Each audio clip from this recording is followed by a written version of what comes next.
Saudi আরবে সিম কেনার ক্ষেত্রে অবশ্যই আপনাকে সতর্ক থাকতে হবে এবং সতর্ক থেকে কিন্তু আপনাকে সিম নিতে হবে, নইলে কিন্তু আপনি পড়তে পারেন অনেক বড় বিপদে। আমার কইছে সিম ফ্রি, হ্যাঁ আফসার আইডি লাগবে, ফোনের দিকে কি কি একটা পাসওয়ার্ড জানি, পাসওয়ার্ডটা নিল সিম ফ্রিতে বলি। আচ্ছা, এখন আপনার নামে দেখেন এখানে এই যে অলরেডি মোবাইলই ফাইবার, এটা 1 বছর 2 বছরের কন্ট্যাক্ট থাকে। আরেকটা এটা হচ্ছে যে জেন সিম, এটাও আপনার লাইনের সিম। এই যে দুইটা সিম, এই দুটোটা সিম আপনার কাটাতে হলে অফিসে যাইতে হবে। হ্যালো ভিউয়ার্স, আসসালামু আলাইকুম। কেমন আছেন সবাই? আশা করি সকলে অনেক অনেক ভালো আছেন। তো এই বাইটির মতো যদি আপনি বিপদে পড়তে না চান, তাহলে সৌদি আরব আপনি যদি নতুন এসে থাকেন অথবা আপনি পুরান হয়ে থাকেন, তাহলে আপনি সিম নেওয়ার ক্ষেত্রে অবশ্যই সতর্ক থাকবেন। কীরকম সতর্ক থাকবেন? যেমন ধরুন, আপনার ভিলায় অথবা ক্যাম্পে যদি কোনো মাসরি বা যে কোনো দেশের লোক হতে পারে, যদি কোনো ফ্রি সিম নিয়ে আসে যে আপনাকে ফ্রি সিম দিবে বা 10 টাকা 5 টাকা দিয়ে সিম দিবে, আপনাকে যদি ফ্রিও দেয় অফারও দেয়, সেক্ষেত্রে আপনি ওই জায়গা থেকে সিম না নেওয়ার চেষ্টা করবেন। আপনি যদি না বুঝেন, এই বিষয়ে যদি আপনার কোনো ধারণা না থাকে, তাহলে সিম এখান থেকে নেবেন না, ঠিক আছে? সেক্ষেত্রে আপনাকে একটা সিম দেওয়ার কথা বলে তারা 2টা 3টা সিম উঠিয়ে নিতে পারে, এবং ওয়াইফাইয়ের সিমগুলো যদি উঠিয়ে নেয়, সেক্ষেত্রে আপনি কিন্তু বড় ধরনের সমস্যায় পড়তে পারেন। দ্বিতীয় হচ্ছে আপনি যে কোনো জায়গা থেকে সিম নেন, যদি আপনার অ্যাপসার পাসওয়ার্ড চাই, সেখান থেকে আপনি সিমটা নেবেন না, বলে যাবেন। এখান থেকে আপনার সিম নেওয়ার কোনো প্রয়োজন নেই, কারণ সিম নেওয়ার ক্ষেত্রে অ্যাপসার পাসওয়ার্ডের কোনো প্রয়োজন পড়ে না। অ্যাপসারের পাসওয়ার্ড কোন সিমটা নিতে প্রয়োজন পড়ে? যখন আপনি কোনো ওয়াইফাইয়ের সিম তুলবেন, ঠিক আছে? সেক্ষেত্রে কিন্তু আপনার অ্যাপসারের পাসওয়ার্ডটার প্রয়োজন পড়ে। তাছাড়া কিন্তু আমরা যে সিমগুলো ইউজ করি, সেক্ষেত্রে কিন্তু অ্যাপসারের পাসওয়ার্ড দেওয়ার কোনো প্রয়োজন পড়ে না। অনেকের কাছ থেকে এই সিমটা, মানে নর্মাল যে আমরা কথা বলার জন্য যে সিমটা নেই, সেই সিমটা নেওয়ার সময় অনেকের কাছ থেকে কিন্তু অ্যাপসারের পাসওয়ার্ডটা নেই, এরকম আমি অনেকের কাছ থেকে শুনেছি। তো যদি কেউ বলে, তাহলে কিন্তু আপনারা অ্যাপসারের পাসওয়ার্ডটা, বা আপনার অ্যাপসার খোলা নেই বা অ্যাপসারের পাসওয়ার্ড মনে নেই, এই বলে তার কাছ থেকে চলে যাবেন।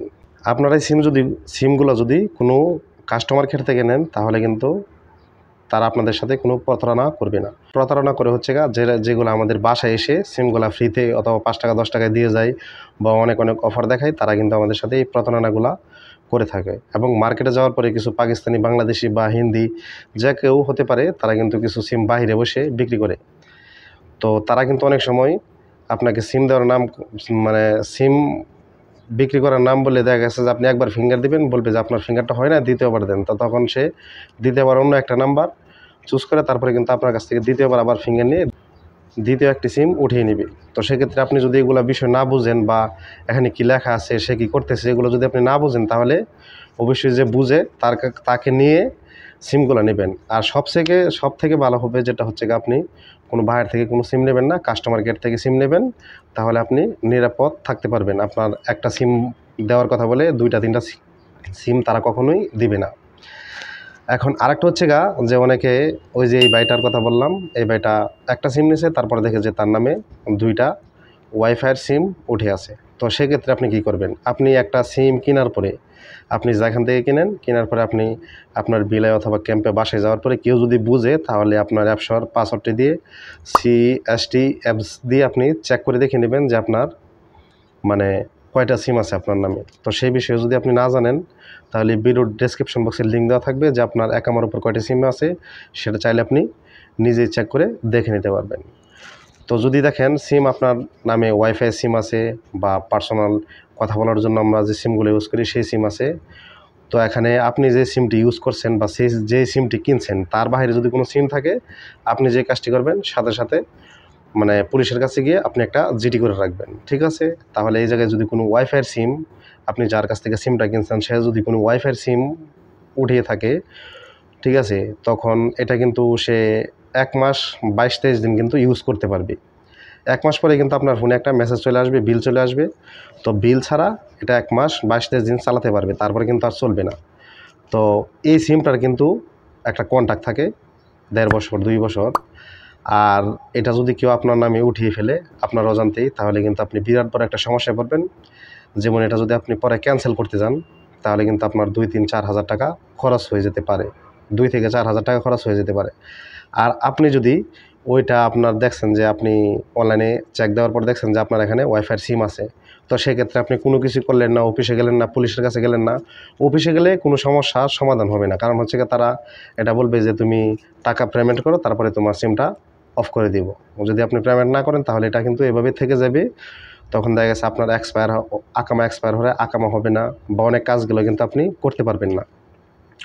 তো সেক্ষেত্রে আপনি যেটা করবেন, আপনার অনলাইনে যখন চেক দেওয়ার পরে দেখবেন যে আপনার নামে একাধিক সিম আছে, তো সেক্ষেত্রে আপনি পুলিশের দ্বারস্থ হবেন, গিয়ে বলবেন তাদেরকে এই সমস্যা এবং আপনার কোন কোন সিম আছে সেই সিম নাম্বারটা, বা আপনার ওই CISD-তে মানে সিম চেক করার যে অ্যাপ্লিকেশনটি আছে সেটা থেকে আপনি একটা স্ক্রিনশট নিয়ে পুলিশকে আপনি এটা দেখাবেন, ঠিক আছে?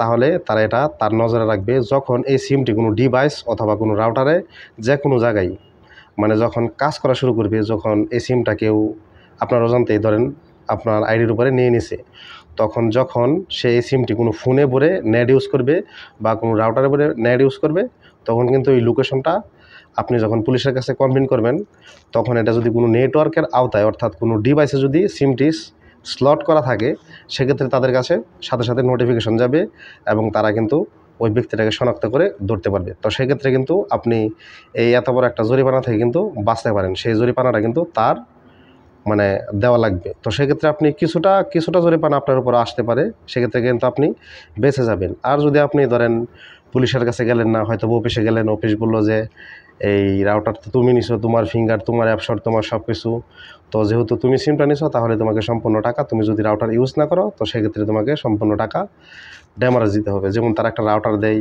বা 1 বছর 1.5 বছর, এখন 1.5 বছর থেকে শুরু করে 2 বছরের কন্টাকে সিমগুলো দিয়ে থাকে, ওয়াইফাইয়ের যে নেটের সিমগুলো দেয়।